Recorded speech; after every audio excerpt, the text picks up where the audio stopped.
परमानन्दकरं प्रसन्नं ज्ञानस्वरूपं निजबोधयुक्तं योगीन्द्रमीड्यं भवरोगवैद्यं श्रीसद्गुरुं नित्यमहं नमामि। आप सभी को जय श्री सीताराम, जय श्री सीताराम। नमो राघवाय, जय श्रीमन्नारायण। भारतीय वैदिक ज्योतिष का एक विधान है चौघड़िया मुहूर्त। चौघड़िया मुहूर्त क्या है, इसका क्या महत्व है, इसका प्रयोग कैसे करना चाहिए, आज इस विषय पर चर्चा करेंगे। चौघड़िया का उपयोग किसी भी नए कार्य को प्रारंभ करने के लिए, शुभ समय देखने के लिए किया जाता है। परंपरागत रूप से चौघड़िया का उपयोग यात्रा के मुहूर्त के लिए किया जाता है, लेकिन सरलता के लिए अन्य तमाम प्रकार के मुहूर्तों का अवलोकन करने के लिए भी चौघड़िया द्रष्टव्य है, चौघड़िया देखी जाती है। चौघड़िया में क्या ठीक है, क्या नहीं ठीक है। किसी शुभ कार्य को प्रारंभ करने के लिए अमृत, शुभ, लाभ और चर, इन 4 चौघड़िया को उत्तम माना गया है। और 3 शेष जो चौघड़ियाँ हैं, जिन्हें कहा जाता है रोग, काल और उद्वेग, इनको अनुपयुक्त माना गया है, इनको शुभ नहीं माना गया है। इसलिए कोई भी कार्य करने के लिए अगर चौघड़िया यह मुहूर्त दिखा रही है तो इसका त्याग कर देना चाहिए। सूर्योदय और सूर्यास्त के मध्य का समय, मतलब सूर्योदय से लेकर सूर्यास्त तक पूरे दिन, इस समय को दिन का चौघड़िया कहा जाता है। और सूर्यास्त से लेकर के अगले सूर्योदय तक, यानी संपूर्ण रात्रि, इन्हें रात्रि चौघड़िया कहा जाता है। इसके अतिरिक्त वारबेला, कालबेला और कालरात्रि के विषय में यह माना जाता है कि वारबेला, कालबेला और कालरात्रि के दौरान कोई भी शुभ कार्य नहीं किया जाता, चाहे जितनी अच्छी चौघड़िया मुहूर्त आपको मिल रहा हो।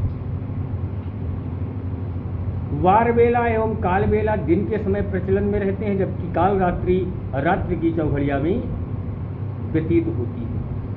इसलिए वारबेला, कालबेला और कालरात्रि का त्याग कर देना चाहिए, क्योंकि इस समय किया गया कोई भी शुभ कार्य मंगल प्रदान करने वाला नहीं होता है। अब आपके मन में विचार आ रहा होगा कि इसका नाम चौघड़िया काहे पड़ा, चौघड़िया नाम पड़ने का क्या कारण हो सकता है। सूर्योदय से लेकर सूर्यास्त के बीच का जो समय है, इसको 30-30 घटी में बांटा गया है। सूर्योदय से सूर्यास्त तक 30 घटी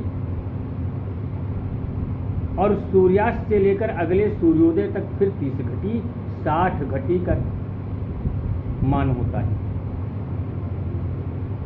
चौघड़िया मुहूर्त के लिए उसी घटी की समय अवधि को 8 भागों में विभाजित किया जाता है, जिसके परिणाम स्वरूप दिन और रात्रि में 8-8 चौघड़िया मुहूर्त होते हैं।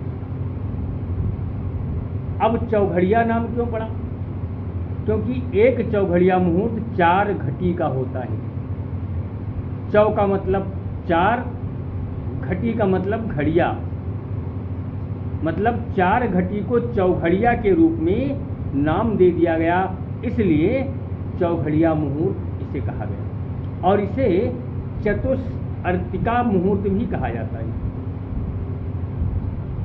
कभी कभी ये होता है प्यारे कि चौघड़िया आपको लाभ की मिल रही है, शुभ की मिल रही है, लेकिन उस समय राहु काल है, तो क्या किया जाए? राहु काल के समय अगर कोई अच्छी चौघड़िया भी मिल रही हो तो उस चौघड़िया मुहूर्त का त्याग कर देना चाहिए, क्योंकि राहु काल को अनिष्टकारी माना जाता है। उत्तर भारत की अपेक्षा दक्षिण भारत में इसे बहुत ज़्यादा महत्व दिया जाता है। और वार बेला, काल बेला, कालरात्रि क्या है? यह बिल्कुल संभव है कि शुभ चौघड़िया वार बेला, काल बेला और कालरात्रि के साथ भी हो सकती है। लेकिन चौघड़िया मुहूर्त का चयन करने के पहले यह देख लेना चाहिए कि वार बेला, काल बेला या कालरात्रि का समन्वय तो नहीं है, उसका सामंजस्य तो नहीं तुम्हारे चौघड़िया मुहूर्त के साथ। अगर ऐसा मिल रहा है तो उस चौघड़िया मुहूर्त का तत्काल त्याग कर देना चाहिए। ऐसा माना जाता है कि काल बेला, वार बेला और कालरात्रि के दौरान किए गए सभी मांगलिक कार्य निष्फल हो जाते हैं और मनोवांछित परिणाम कदापि नहीं देते। चौघड़िया अच्छी है या चौघड़िया खराब है, इसको कैसे आप प्रमाणित करेंगे?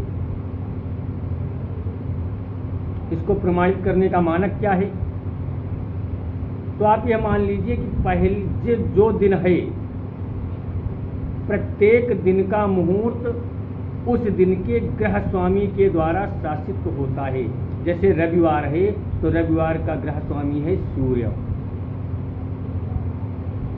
तो सूर्य रविवार का स्वामी है, तो रविवार को जो पहला चौघड़िया होगा वो सूर्य के द्वारा शासित होगा।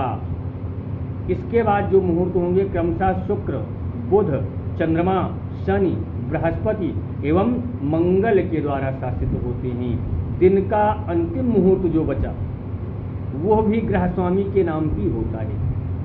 जैसे रविवार को पहला मुहूर्त सूर्य का हुआ तो अंतिम मुहूर्त सूर्यास्त के समय का जो मुहूर्त है वो भी ग्रह स्वामी अर्थात सूर्य का ही होगा। इसलिए प्रत्येक चौघड़िया मुहूर्त का शुभ या अशुभ प्रभाव उस दिन के ग्रह स्वामी की प्रकृति पर आधारित होता है, उसी पर फलादेश किया जाता है। हमारे वैदिक ज्योतिष में शुक्र, बुध, चंद्रमा और बृहस्पति के प्रभाव की समय अवधि को शुभ माना जाता है, जबकि अशुभ जो होता है सूर्य, मंगल और शनि, इसको शुभ नहीं माना गया है। इनकी चौघड़िया का प्रभाव अशुभ के रूप में माना गया है। लेकिन कुछ कार्य ऐसे हैं जो अशुभ चौघड़िया मुहूर्त में भी किया जाना उचित होता है। आइए अब चौघड़िया की बात कर लेते हैं। सबसे पहले उद्वेग चौघड़िया। वैदिक ज्योतिष में सूर्य को एक अनिष्टकारी ग्रह माना गया है और इसका प्रभाव लगभग अशुभ माना जाता है। उद्योग, मन में उद्वेग फैलना, उद्वेग का मतलब समझ रहे हैं, उद्योग के रूप में चिन्हित किया जाता है क्या? सूर्य का प्रभाव। इसलिए उद्योग चौघड़िया में कोई कार्य नहीं करना चाहिए। लेकिन यदि सरकारी कार्य है, कोई सरकारी कार्य है, राजकीय कार्य है, तो उसके लिए उद्वेग की चौघड़िया बहुत शुभ मानी जाती है। अगर कुछ अच्छाई है तो कुछ बुराई है, कुछ बुराई है तो कुछ अच्छाई है।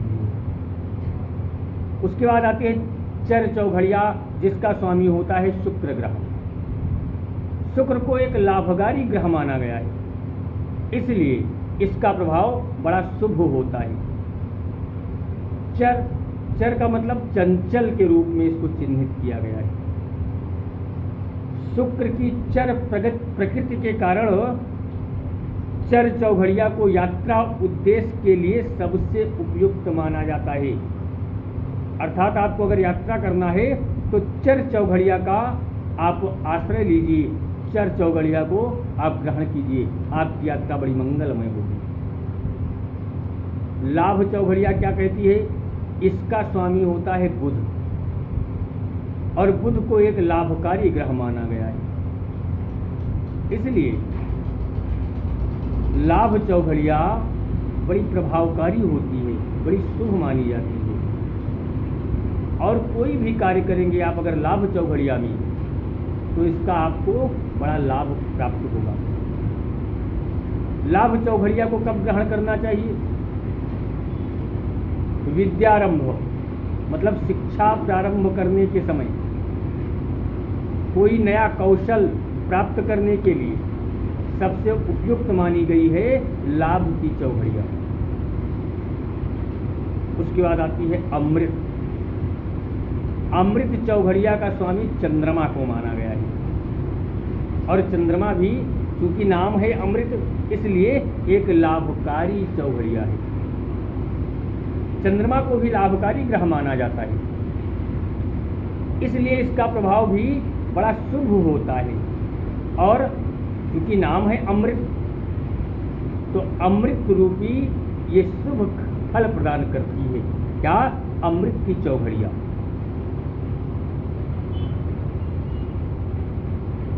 लेकिन एक बात मान लीजिए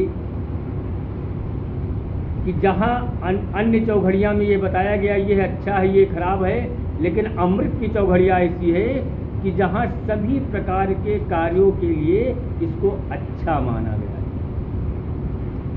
अब आते हैं काल चौघड़िया पे। नाम है काल। काल चौघड़िया का स्वामी है शनि ग्रह, और शनि ग्रह को बड़ा अनिष्टकारी माना जाता है, इसलिए इसका प्रभाव भी अशुभ होता है और काल के रूप में चिन्हित किया जाता है। काल की चौघड़िया के अंतर्गत कोई भी शुभ कार्य कदापि नहीं करना चाहिए, कोई भी शुभ कार्य नहीं करना चाहिए। लेकिन कहीं अगर धन प्राप्त करना है, कहीं से धन प्राप्त होने की आशा है, तो काल की चौघड़िया बड़ी उपयुक्त मानी गई। अगर धनार्जन कहीं से होना है तो आप काल की चौघड़िया का ग्रहण कर सकते हैं। उसके बाद शुभ चौघड़िया। शुभ चौघड़िया का स्वामी बृहस्पति ग्रह को माना जाता है।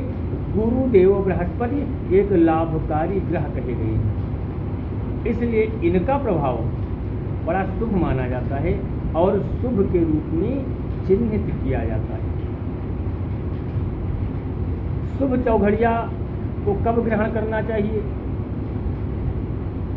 विशेष रूप से यदि विवाह वैवाहिक कार्यक्रम है, तो वैवाहिक कार्यक्रम के समय जब विवाह होने का समय हो तो ये देखना चाहिए, उस समय शुभ चौघड़िया को ग्रहण करना चाहिए। वैवाहिक समारोहों के लिए बहुत ही उपयुक्त होती है शुभ चौघड़िया। उसके बाद आती है रोग चौघड़िया। रोग का कारक मंगल को कहा गया है। रोग चौघड़िया के स्वामी है मंगल ग्रह, और मंगल ग्रह को एक अनिष्टकारी ग्रह माना जाता है। इसलिए जब ये ग्रह ही अनिष्टकारी है तो इसका प्रभाव शुभ कैसे हो सकता है? इसलिए रोग की चौघड़िया को अशुभ माना गया है और इसको रोग के रूप में चिन्हित किया जाता है। रोग चौघड़िया के समय भूल कर भी कोई शुभ कार्य कदापि नहीं करना चाहिए। लेकिन यदि आपको युद्ध करना है, अपने शत्रु को पराजित करने के उद्देश्य से जाना है, तो आप रोग चौघड़िया को ग्रहण कर सकते हैं। इस प्रकार कौन सी चौघड़िया में क्या कार्य करना चाहिए, इसका ध्यान रखकर ही आप अपने कार्य को संपादित करें और सुखी रहें। जय जय श्री राम, जय श्री सीताराम, जय श्री मंगलाराम।